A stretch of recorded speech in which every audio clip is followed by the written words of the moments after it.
সংস্কার নিয়ে বিএনপিকে অযথা প্রশ্নবিদ্ধ করাকে রাজনৈতিক উদ্দেশ্যমূলক বলে মন্তব্য করেছেন দলটির মহাসচিব মির্জা ফখরুল ইসলাম আলমগীর। বিএনপি সংস্কার শুরু করেছে বলে উল্লেখ করেন তিনি। বিশ্ব মুক্ত গণমাধ্যম দিবসের আলোচনায় সভায় বক্তারা বলেন, গণমাধ্যমের স্বাধীনতা ছাড়া কোনো দেশেই গণতন্ত্র সঠিকভাবে কাজ করেনি।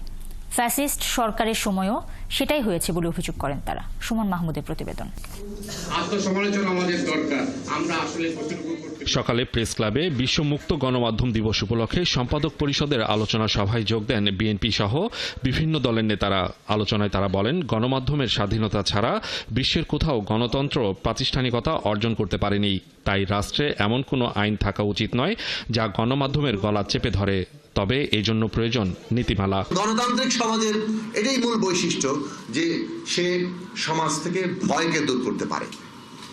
ফলে আমাদের প্রধান বিবেচনার জায়গায় রাষ্ট্র এমন কোনো আইনই করতে পারবে না যে আইনের জায়গাতে আসলে কোনো না কোনো ভাবে সে গণমাধ্যমের স্বাধীনতাকে খর্ব করে। সংবাদ মাধ্যমের পরিপূর্ণ স্বাধীনতা নিশ্চিত করা উচিত, কিন্তু তারপরেও ওটার একটা সিলিং থাকতে হবে। কারণ দেশ আছে, দেশের স্বাধীনতা আছে, সার্বভৌমত্ব আছে, দেশের অনেক কিছুই আছে যেটা দেশের মতোই হবে, অন্যের মতো হবে না।